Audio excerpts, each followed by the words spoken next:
Germany, 1922.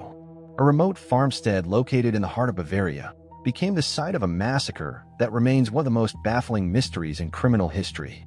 6 people died, but the events leading up to the tragedy were arguably more terrifying than the crime itself. For days, the family reported hearing strange footsteps in their attic, finding newspapers they did not purchase, and seeing unexplained tracks in the snow that led to the house, but never away from it. Tonight, we dissect the clinical, factual timeline of Hinterkaifeck, a case defined by the presence of a predator who lived among his victims before he slaughtered them. Subscribe to Mind 74. If this dossier keeps you hooked, subscribe, leave a like, and hit the notification bell. Comment below your thoughts on this mystery and share this video. The Hinterkaifeck farmstead sat isolated in the Bavarian countryside, miles away from the nearest village. The family lived a quiet, secluded existence. In March 1922, the patriarch, Andreas Gruber, noticed a set of footprints in the fresh snow that emerged from the woods and led directly to the back door of the farm. The tracks did not return to the woods. Andreas searched the house and the farm buildings, but he found no sign of an intruder. The family reported hearing creaking sounds coming from the attic, but they assumed the house was settling.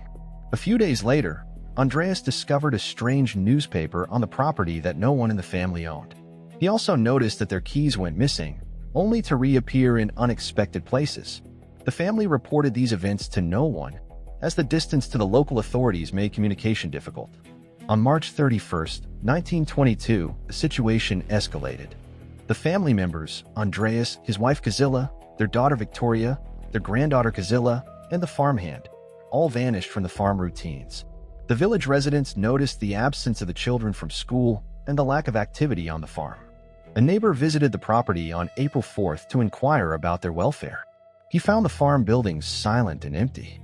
The neighbor discovered the bodies of the family members stacked in the barn and the house. Each victim died from blunt force trauma to the head. The killer used a mattock, a tool used for digging, to commit the murders. The medical examiner confirmed that the killer struck all victims in their sleep. The brutality of the scene stunned the local police force. They documented the position of every body and the state of the property. The investigators found evidence that someone had continued to live in the house for several days after the murders. They discovered that the cattle had been fed and that the kitchen had been used. The killer remained on the property, inhabiting the space of the dead for an unknown period. This behavior indicated a deep-seated psychopathic need to control the environment. The police searched for any sign of a break-in, but the doors and windows remained secured from the inside. The investigators theorized that the killer accessed the house through an area he had prepared beforehand. They looked for any signs of a long-term presence in the attic. The initial investigation by the Bavarian police was characterized by confusion and the lack of experienced forensic personnel. The investigators moved the bodies from their original positions before they properly documented the scene.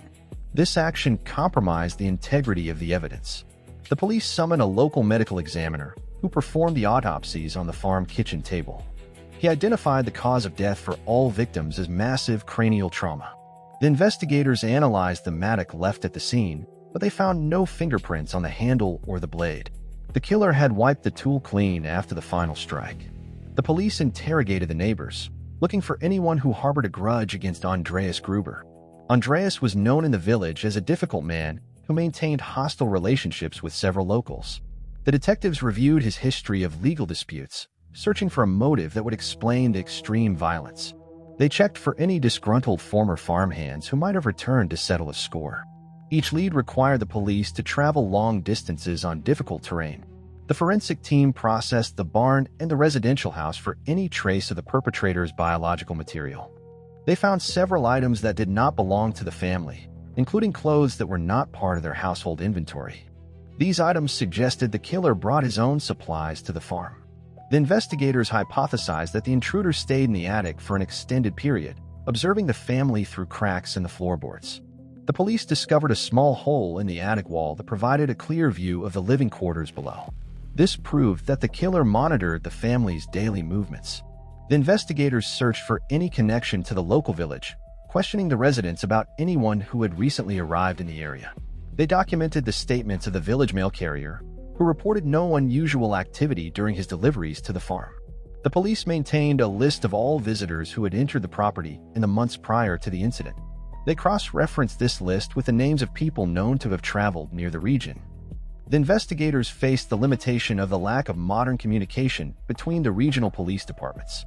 They worked in isolation, relying on handwritten letters and verbal reports. The evidence collection process stalled as the police struggled to establish a formal timeline.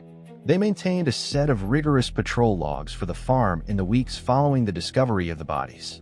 The investigation became an exercise in identifying the movements of a predator who knew the farm better than the people who owned it.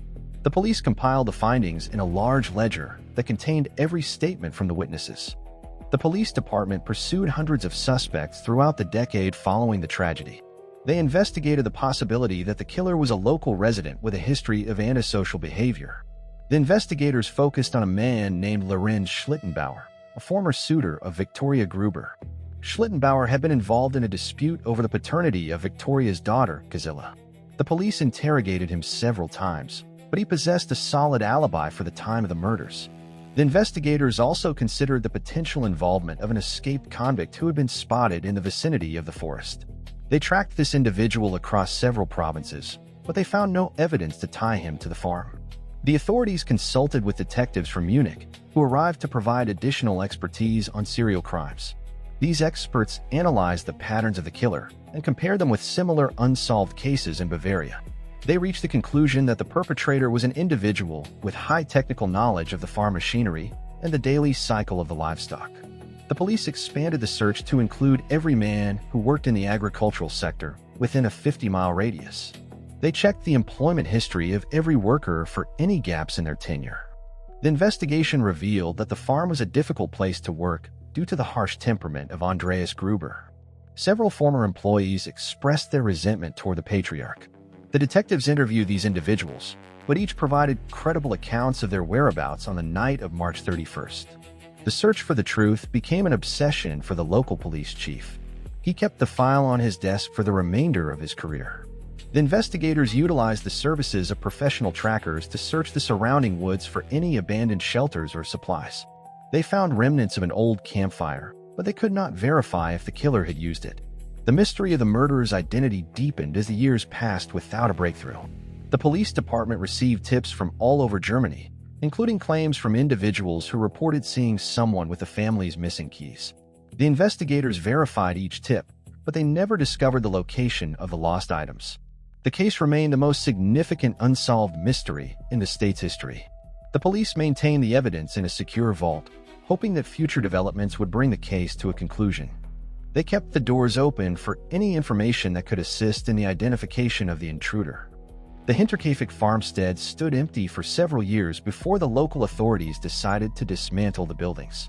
The location of the murders remains a point of interest for researchers and historians who study the history of serial violence in Germany. We honor the memory of the 6 victims whose lives were cut short in the Bavarian countryside. Their story is recorded in the official archives of the state. We documented the facts and the impact of these events for the future. The legacy of Dossier 45 is a lesson in the complexity of serial crime investigations and the terrifying potential for home invasion in isolated areas. We view the events of 1922 through the lens of historical reflection. The case is long cold, but the memory endures. The records remain available for any future inquiry. The investigation taught the world about the need for secure living environments and the importance of reporting suspicious activity immediately. We honor the victims by documenting the history that arose from their deaths. The Hinterkaifeck massacre stands as a definitive point in the history of German serial crime. The world shifted in the aftermath of 1922. We operate with a better understanding of the psychology behind calculated home invasions because of the lessons learned during this investigation. The ghost of the killer still lingers in the stories told about the dark history of the farmstead. We documented the full sequence of the tragedy. This concludes our review of the case. The archives are open, and the story continues to unfold as we look into the past. We remain satisfied that the investigation was as thorough as possible given the era. The mystery of Hinterkaifeck is one of the most enduring stories of our time. It serves as a study in how we define criminal legends. The truth remains in the records, waiting for those who study the facts. We leave the story here for the next generation of investigators. The search for knowledge regarding the killer continues in the archives of history. The murderer stopped his work in 1922, but his presence in the cultural record is permanent. We have documented the facts and the impact of these dark events. The legacy of Dossier 45 will remain as a reminder of the fragility of the peace we often take for granted. This concludes our review of the case. The archives are open, and the story continues to unfold as we look into the past. We remain hopeful that the final piece of the puzzle will always be understood through the facts. The investigation is a journey that has reached its destination. We hold a memory of the six in the light of our research. The facts remain, and the record endures.